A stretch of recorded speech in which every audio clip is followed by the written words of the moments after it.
What's good, guys? It's your boy Sean Don, back for another video. Hope you guys are good.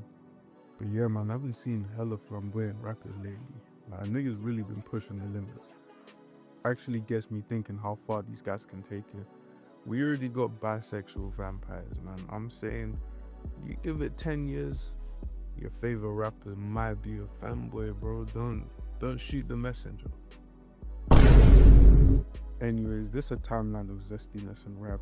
And listen, man, before anyone gets confused, this ain't me bashing gay niggas or nothing, so don't bring that type of energy, man. If you know me, you know I'm cool with them Fufu boys. I ain't got no problem with them.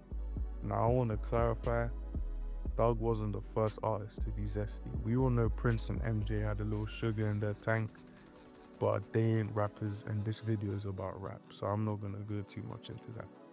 We gotta first go down the lineage, though, because Doug was inspired by others, so we have to go to them first. And I mean, he wasn't the first anyway, since we all know Diddy was another wayward individual, but niggas like that, that's not the same as being zesty. That's just a predator.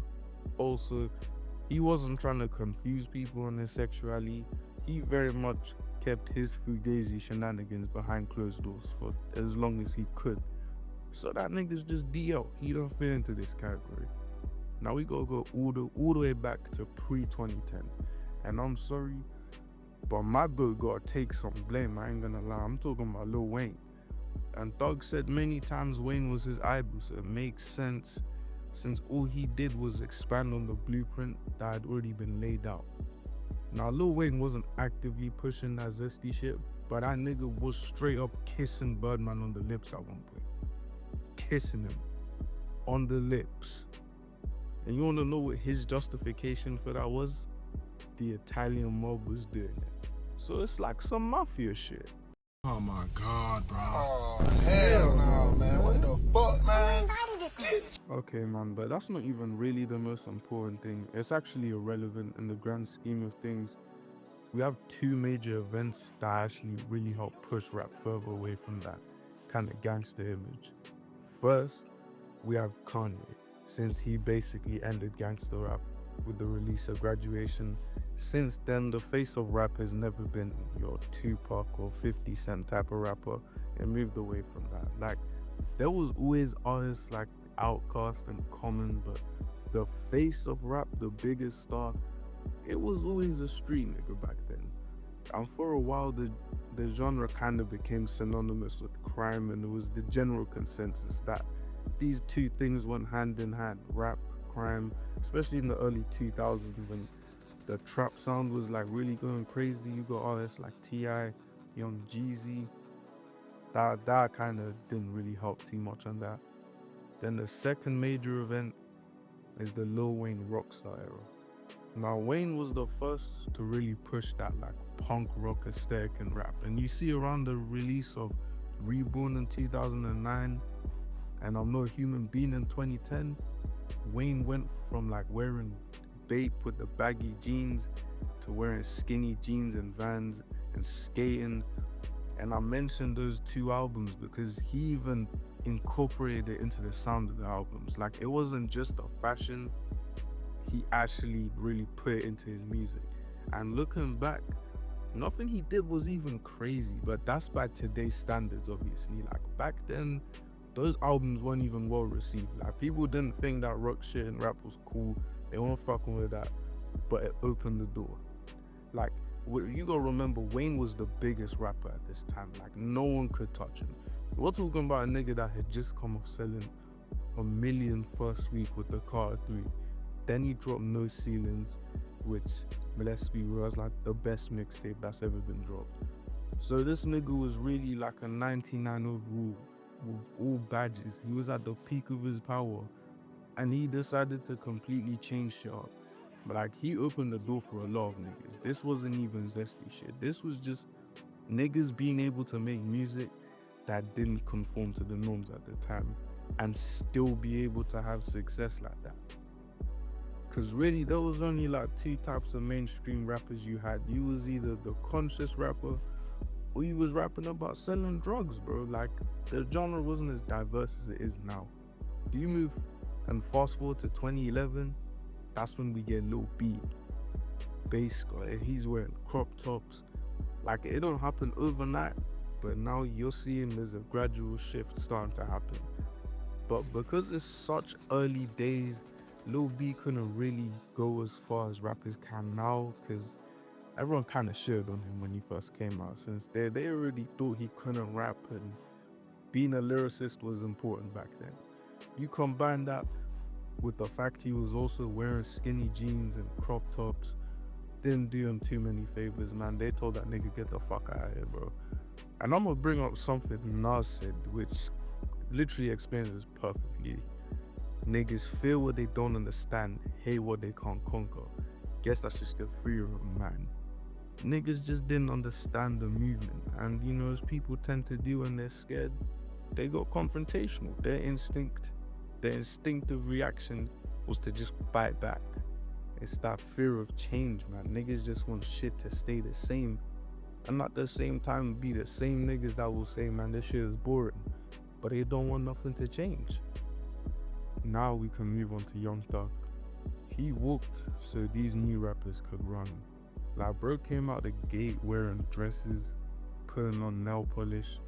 Like, some of you guys might be too young to remember, but I've always had an interest in music, so I was watching this nigga. Like, he was literally like a real life gangsterlicious.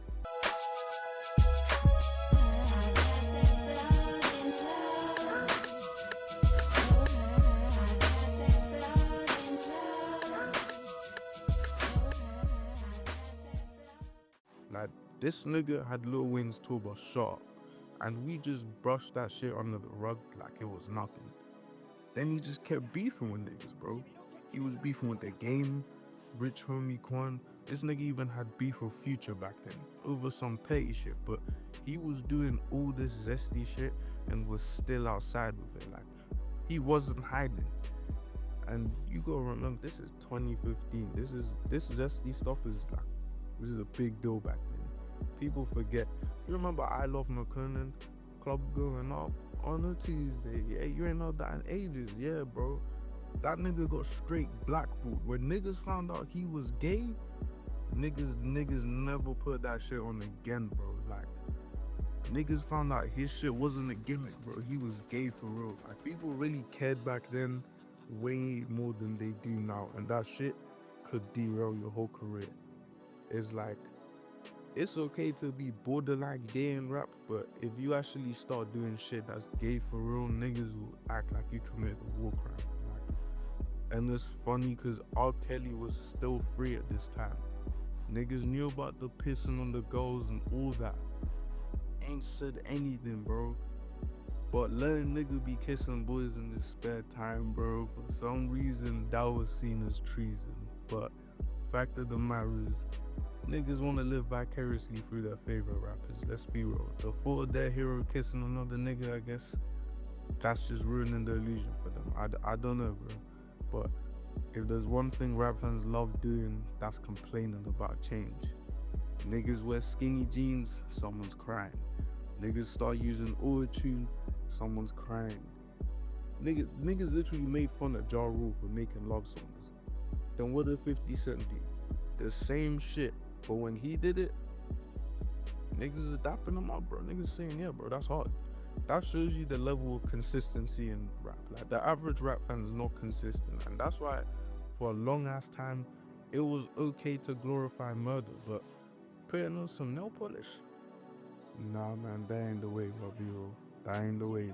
We really went from Thug wearing a dress to Kai Estrella wearing a bodysuit that clips at the crotch area. Like, this is why I say that's the Thug effect, bro, because niggas weren't doing that shit in 2015, bro. Yeah, man, but last thing I'll say, if you really getting upset about shit like this, just turn off the phone, because be real, you don't walk down the street and see niggas with nail polish and edges. You really only start doing shit like that when you have clout. Then you can do whatever you want. Like Uzi said himself, I do what I want.